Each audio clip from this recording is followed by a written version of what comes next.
Topic है merging multiple sheets को एक ही शीट्स में मर्ज करना। जैसे कि हमारे पास कई शीट्स में डेटा होते हैं, तो उन्हें हमें कभी कभी एक ही शीट्स में मर्ज करने की ज़रूरत पड़ जाती है। तो जैसा कि आप देख सकते हैं, अभी हमारे पास एक्सेल की शीट जो खुली हुई है उसमें 4 शीटें हैं, 1 2 3 4, और इन चारों ही शीटों में अलग अलग डेटा हमारे पास दिए हुए हैं। हमें इन डेटा को एक के नीचे एक मर्ज करना है। तो जैसे कि अभी हमारे पास 4 डेटा दे रखे हैं, तो इन 4 डेटा को अगर हमें मर्ज करना है, अगर हमें मैनुअली मर्ज करना है, तब तो हम एक के नीचे एक कॉपी और पेस्ट करते जाएंगे तो मर्ज होता जाएगा। लेकिन यहाँ पे चूंकि सिर्फ 4 सीटें हैं, तो हमें इतनी प्रॉब्लम नहीं होगी मर्ज करने में। अगर यहाँ पे काफ़ी सीट्स होती, 20-25 सीट्स या 30 सीट्स, तो उस टाइम थोड़ी सी प्रॉब्लम हो जाती है। और उसके अलावा कभी कभी हमें कुछ रिपोर्ट्स ऐसी बनाती होती है on the daily basis, daily reports ऐसी बनानी होती है कि जो हमारे पास डेटा आते हैं, वो डेटा को हमें ऑन द डेली बेसिस पे मर्ज करना होता है। तो उस वक्त क्या होता है कि 4-5 सीट्स का डेटा भी होता है, लेकिन वो बार बार मर्ज करने में, बार बार जब उसे मर्ज करते हैं तो उसमें बड़ी बोरियत सी फील होती है। और डेली डेली वही सेम काम हमें करना होता है। तो इसके लिए हम एक मैक्रो तैयार कर सकते हैं, जिससे कि एक ही बार में सारा का सारा डेटा जितना भी है वो सारा डेटा एक शीट में मर्ज हो जाए। तो इसके लिए हम शुरू करते हैं VBA की कोडिंग। Alt और F11 हम प्रेस करेंगे तो हमारे पास एक VBA की विंडो ओपन हो जाएगी, और इस VBA की विंडो में हम कुछ ऐसी कोडिंग लिखेंगे जिससे कि हमारा मल्टीपल शीट्स का जो डेटा है वो एक शीट में मर्ज हो जाए। तो सबसे पहले हम लिख लेंगे सब करके एक फंक्शन में जो भी मर्ज के अकॉर्डिंग हम नाम ले लेंगे इसमें। जैसे कि मर्ज शीट किया हमने और इंटर कर देंगे, तो इस शीट्स के बीच सब में हमें उसी के अकॉर्डिंग कोड्स लिखना होगा, जिससे कि सारा मल्टीपल शीट्स का डेटा एक ही शीट में आकर के मर्ज हो जाए।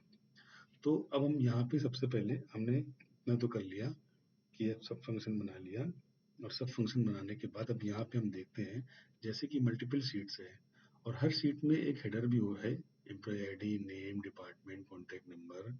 तो ये जो नेम, डिपार्टमेंट और कॉन्टैक्ट नंबर है, ये हमारा हेडर फाइल, हेडर रो है जो कि सारे शीट्स में होगा। लेकिन हमने डेटा मर्ज करना है, उसमें हमें पास सिर्फ टॉप पे ही होना चाहिए। अलग अलग जितने भी शीट्स हैं उसमें से जितने भी हमारे रो हैं होंगे, हेडर होंगे, बाकी में हम हेडर कॉपी नहीं करेंगे, हम सिर्फ पहले वाली शीट का हेडर कॉपी करेंगे। तो हम सबसे पहले क्या करते हैं कि इस हेडर को कॉपी कर लेते हैं और कॉपी करके एक नई शीट बना करके उसमें पेस्ट कर देते हैं। तो उसके लिए हम क्या करेंगे, हम कोडिंग लिखेंगे। यहाँ पे सबसे पहले हम लिखेंगे शीट 1 डॉट एक्टिवेट। सबसे पहले हमने शीट 1 को एक्टिवेट कर लिया या सिलेक्ट कर लिया, और रोज 1 डॉट कॉपी, रोज 1 डॉट कॉपी कर लिया हमने। तो ये हमारा सबसे पहले लाइन का जो रो है वो पूरा पूरा कॉपी हो जाएगा। अब उसके बाद हम एक नई शीट्स ऐड कर लेंगे, शीट्स डॉट ऐड किया, जिससे कि एक नई शीट्स ऐड हो जाएगी, और उसका हम नाम भी दे सकते हैं। तो sheet 1 dot name equal to merge नाम दे देते हैं उसको, जिसमें कि मर्ज हो जाएगा। कंपाइल दे सकते हैं, कुछ भी दे सकते हैं अपने अकॉर्डिंग। तो हमने यहाँ पे मर्ज नाम दे दिया है इसका। उसके बाद एक्टिव शीट डॉट पेज कर देंगे। तो इसमें क्या होगा कि जो हमने रो को कॉपी कर रखा है, हेडर को, वो यहाँ पर भी पेस्ट हो जाएगा। तो अब हमारा हेडर जो है वो पेस्ट हो गया है। हेडर पेस्ट होने के बाद अब हमें बाकी का जो भी डेटा है वो हमें कॉपी करके यहाँ पर पेस्ट करना होगा। तो उसके लिए हमें क्या करना होगा कि हर शीट में A2 से हमारा डेटा शुरू होता है, तो हर शीट में पहले A2 पे जाएगा और ऊपर से नीचे तक ये सिलेक्ट करेगा। सिलेक्ट करने के बाद लेफ्ट टू राइट उसके बाद सिलेक्ट करेगा, तो हमारा पूरा का पूरा डेटा सिलेक्ट हो जाएगा और इसको हम कॉपी करके नई शीट में जाकर के पेस्ट कर देंगे, एक के बाद एक ऊपर से नीचे। तो ये हमारा पूरा का पूरा डेटा मर्ज हो जाएगा।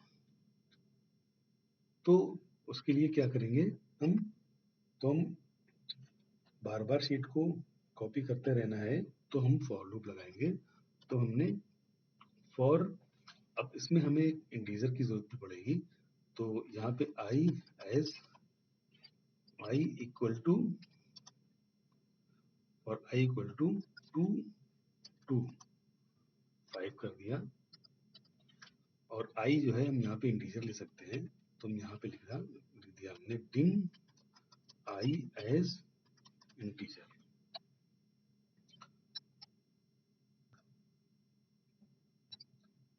आई हमने इंटीजर ले लिया और 2 to 5 तक हमें लूप चलाना है। 2 to 5 तक हमें लूप इसलिए चलाना है क्योंकि शीट 1 से डेटा को हम कॉपी करना है, लेकिन जब हम एक नई शीट को कॉपी कर लेंगे जिसका नाम हमने मर्ज दे रखा है, वो शीट 1 से पहले आएगी। तो शीट नंबर 1 वो रहेगी, उसके बाद ये 2, ये 3, ये 4, ये 5 हो जाएगी। तो हम 2 से स्टार्ट करेंगे और 4 तक जाएंगे, तो जो इसकी पोजीशन है वो 2 to 5 रहेगी। तो इस तरह से हमने यहाँ पे लिख दिया for I is equal to 2 to 5, यानी कि 5 तक ये डेटा को कॉपी और पेस्ट करता रहेगा। तो इसके बाद हम क्या करेंगे कि रेंज A2 डॉट सेलेक्ट। सबसे पहले हम क्या करेंगे, इसमें रेंज A2 को सिलेक्ट करेंगे और रेंज A2 सिलेक्ट करने के बाद यहाँ पे हम लिखेंगे सिलेक्शन डॉट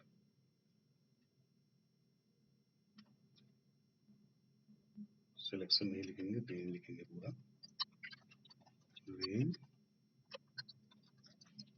सिलेक्शन। हमें ऊपर से नीचे तक का पूरा A2 से लेकर के नीचे जितना भी डेटा है वो कॉपी करना है। तो रेंज सिलेक्शन करेंगे और उसके बाद लिखेंगे सिलेक्शन डॉट एंड, और ऊपर से नीचे तक करना है तो exhale down dot select, enter किया। तो ये हमारे डेटा को ऊपर से नीचे तक, यहाँ से और यहाँ तक ऐसे सिलेक्ट कर लेगा। अब हमें लेफ्ट टू राइट सिलेक्ट करना है, तो जैसे कि कंट्रोल शिफ्ट और राइट की से ये पूरा का पूरा डेटा सिलेक्ट हो जा रहा है, यही चीज हमें कोड के थ्रू करनी है। तो हम क्या करेंगे, रेंज सिलेक्शन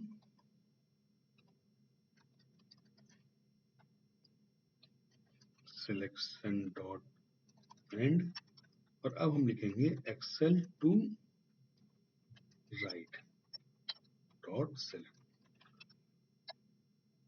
तो अब ये डेटा लेफ्ट से राइट तक पूरा का पूरा सिलेक्ट हो जाएगा। अब इस सिलेक्टेड डेटा को हम कॉपी कर लेंगे, तो सिलेक्शन डॉट कॉपी किया हमने। तो अब ये जितना भी डेटा सिलेक्ट था वो कॉपी हो गया है। और अब हम जो नई शीट हमने बना रखी है, शीट्स मर्ज डॉट एक्टिवेट, शीट मर्ज डॉट एक्टिवेट किया हमने। और जब मर्ज डॉट एक्टिवेट करेंगे तब उसके बाद एक के नीचे एक डेटा हम रखे, उसको पेस्ट करना है। तो फर्स्ट टाइम पे ये डेटा हमारा पहला A2 में कॉपी होगा, पेस्ट होगा। और सेकंड टाइम में अगर यहाँ पे जैसे 8 रोज, 8 पूरी रोज के अंदर हमारी कॉपी हो जाएंगी, तो उसके बाद का जो डेटा उसके जस्ट नीचे से कॉपी करना होगा। तो इसके लिए हम क्या करेंगे, हम सबसे पहले ही नीचे की तरफ चले जाएंगे और नीचे की तरफ जाने के बाद हम ऊपर की तरफ आएंगे। ऊपर की तरफ आने पे जो भी हमारे पास डेटा होगा, वहां से जस्ट हम एक नीचे की तरफ आ जाएंगे, तो और वहां पे जब नीचे की तरफ आने के बाद हमें वहां पे पेश करना होगा। तो ये सारी चीजें हमें कोड के थ्रू इसमें लिखनी है। तो नीचे की तरफ आने के लिए सबसे हम कोई भी ऐसा सेल सेलेक्ट कर लेंगे कि जिससे नीचे डेटा ना जाता हो। तो इसके लिए हम क्या करेंगे कि रेंज और ए 10,000 अगर हम कर लें, अगर हमें पता है कि 10,000 से ज्यादा हमारा डेटा नहीं होगा, तो 10,000 को हम की तरफ हम चले जाएंगे और 10,000 से फिर हम ऊपर की तरफ आएंगे। तो 10,000 डॉट एंड किया और एक्सेल अप किया, यानी कि एक्सेल अप। अब एक्सेल ऐप में क्या होगा कि उसको ऊपर जहां पे डेटा मिलेगा ये वहां तक चला जाएगा, और वहां पे जाने के बाद हमें जो डेटा कॉपी करना है उसके जस्ट एक नीचे वाले रो में कॉपी करना है। तो हम एक नीचे के रो में आएंगे, उसके लिए हम ऑफसेट की का इस्तेमाल करेंगे और 1,0 लिख देंगे। 1,0 का मतलब ये है कि 1 एक नीचे आए और 0 जो बगल में है वो राइट लेफ्ट टू राइट चलता है। तो उसमें हम अगर कुछ भी अगर नंबर्स लिख देंगे तो उतना नंबर आगे की तरफ बढ़ जाएगा। लेकिन हमें यहाँ पे क्या करना है कि हमें सिर्फ नीचे की तरफ जाना है, तो हम 1,0 लिख देंगे और 0 लिखने के बाद डॉट पेस्ट कर देंगे। पेस्ट स्पेशल कर दिया तो ये पेस्ट हो गया डेटा को हमारा सारा। तो यहाँ पे हमारा सारा ये डेटा पेस्ट हो गया, और पेस्ट होने के बाद हम नेक्स्ट आई कर देंगे तो हमारा ये फॉर लूप है ये क्लोज हो जाएगा। अब इसको जितने भी हमने इसके अंदर कोडिंग लिख रखी है उसको हम थोड़ा एक एक स्टेप आगे बढ़ा देंगे, ताकि हमें ये पता चले कि हमने फॉर लूप कहाँ से स्टार्ट किया है और हमारा फॉर लूप कहाँ पर एंड हो गया है, इस तरह से। ठीक है, तो अब जैसे कि यहाँ पे हमारा हमने इतना कोड लिख दिया, अब इसको हम रन करके देखते हैं कि हमारा जो कोड है ये वर्क करता है कि नहीं। इसको हम थोड़ा सा मिनिमाइज कर लेते हैं, और मिनिमाइज करने के बाद हम यहाँ पर आ जाते हैं।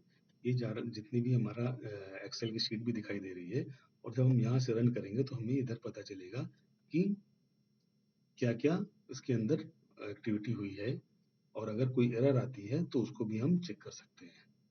तो हमने यहाँ पे रन किया,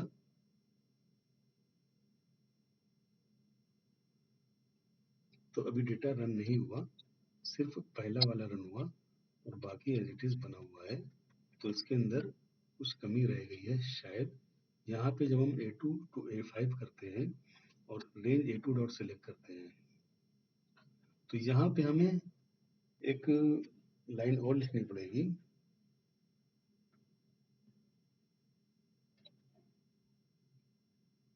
शीट्स की। Sheets I dot activate. Sheet I dot activate जब हम लिखेंगे यहाँ पे, तो क्या होगा कि वो बार बार इसी शीट से ही तो जाएगा। पहले शीट 1 में को एक्टिवेट करेगा, आई से लेकर के 2 to 5 तक चलेगा। तो यहाँ पे जब आई की वैल्यू 2 होगी तो शीट 2 को एक्टिवेट करेगा, जब आई की वैल्यू 3 होगी तो ये शीट 3 को एक्टिवेट करेगा, जब 4 होगी तो 4 को एक्टिवेट करेगा, 5 होगी तो 5 को एक्टिवेट करेगा। उसके बाद फिर नीचे की सारी चीजें वो यहाँ पे डेटा को कॉपी और पेस्ट करेगा। तो चूंकि मैंने यहाँ पे ये लाइन नहीं लिखी थी, तो जिसकी वजह से ये क्या कर रहा था कि ये आगे नहीं बढ़ रहा था, आगे की शीट्स में नहीं जा रहा था। अब हम दोबारा से इसको करते हैं। हम ये जो मर्ज है इसको हम डिलीट कर देते हैं यहाँ पे, और डिलीट करने के बाद इसको हम यहाँ पे रन करेंगे। तो रन करते ही देखिए क्या हुआ कि एक नई शीट इसने मर्ज नाम की बना ली, और बनाने के बाद उसमें जितना भी डेटा है ऊपर से नीचे तक एक के बाद एक इसने यहाँ पे रन कर दिया। यहाँ पर हमारा पूरा शीट्स सारी की सारी मर्ज हो गई। ठीक है, तो अब जैसे कि ये कोड लिखा है, इस कोड में हम 5 तक की शीट्स जो है, यानी कि टोटल 2 to 5 यानी 4 शीट्स को ही मर्ज कर सकते हैं, क्योंकि इसमें हमने वैल्यू दे दिया है 2 to 4 5। और लेकिन अगर इसमें 5 से ज़्यादा शीट्स होगी, 4 से ज़्यादा शीट्स होगी, तो वो 4 से ज़्यादा की शीट्स को नहीं मर्ज करेगा, क्योंकि जो लूप हमारा है वो सिर्फ 4 बार ही चलेगा। तो अगर हमें ये पता है कि हाँ कितनी शीट्स हैं, तो हम उतनी शीट्स तक डेटा को रन कराने के लिए यहाँ पे हम उसका नंबर दे दें। या फिर अगर हमें नहीं पता है तो इसके लिए कोई बात नहीं है, हमको यहाँ पे एक दूसरी की लिखनी होगी, कीवर्ड इसमें हमें लिखना होगा sheets dot count. Sheets dot count, sheet dot count का मतलब ये हो गया कि जब जहां तक की शीट्स है, जितनी भी शीट्स होगी वहां तक ये जाएगा, जितनी भी सीट्स ओपन होगी वहां तक ये सारी की सारी सीट्स में ये चला जाएगा अपने अपने आप। हमें इसमें सीट का नंबर मेंशन करने की जरूरत नहीं है। तो अब जितनी भी सीट्स होगी सारी सीट्स तक वो डेटा को कॉपी करेगा और मर्ज वाले सीट्स में आकर के उस डेटा को पेश कर देगा। अब जैसे कि हमारे पास, इसको मैंने डिलीट कर दिया और उसके बाद ये 4 शीट्स है। अब हम एक शीट्स और यहाँ पर ऐड कर लेते हैं। इसी को हमने कंट्रोल सी किया और कंट्रोल प्रेस कर दिया और इसमें हम कुछ फेरबदल चेंजिंग कर लेते हैं। जैसे कि सिक्योरिटी है डिपार्टमेंट, इसको हम सेफ्टी कर देते हैं, ताकि इससे हमें ये पता चल जाए कि हाँ सेफ्टी वाला डेटा आ चुका है इसके अंदर। तो अब इसके अंदर कितनी सीट टोटल हो गई? 1 2 3 4 5, 5 सीट्स हो गई। तो अब हमें इन 5 सीट्स को ऐड करना है, मतलब एक ही सीट में मर्ज करना है। तो हम यहाँ पे सिंपल रन कमांड को एक्टिवेट करेंगे और ये हमारा ऊपर से नीचे तक जितनी सीट्स है वो हमारी मर्ज हो गई। लास्ट में हमने सेफ्टी वाली सीट को ऐड की थी, वो सीट भी यहाँ पर आ गई। आप चाहो तो एक सीट को और भी ऐड कर सकते हो और चेक कर सकते हो। तो हम एक सीट और यहाँ पे लेंगे और प्लस के साइन में डाल करके सीट को हमने ऐड किया और ऐड करने के बाद इसका हम नाम और कुछ दे सकते हैं। सेल्स दे दिया हमने, सेल्स दे दिया, या हम कोई भी डेटा इसके अंदर चेंज कर सकते हैं। तो अब हमारे पास टोटल सीट्स कितनी हो गई? 6 सीट हो गई, 1 2 3 4 5 6। इन सारे 6 की सीट को डेटा को हमें एक ही सीट में मर्ज करना है। हमने यहाँ पे रन किया और ये सारा का सारा डेटा हमारा रन मर्ज हो गया और नीचे सेल्स की वैल्यू जो हमने लास्ट में ऐड किया था वो भी यहाँ पर शो होने लगी। तो इस तरह से दोस्तों हम मल्टीपल सीट्स को एक ही सीट में किस तरह से मर्ज कर सकते हैं, उसकी ये हम कोडिंग कर सकते हैं। तो आज के लिए बस इतना। VBA में वीडियो को देखने के लिए बहुत बहुत धन्यवाद। नेक्स्ट वीडियो में हम आपके लिए नई टॉपिक के साथ आएंगे। तब तक के लिए थैंक यू, बाय बाय।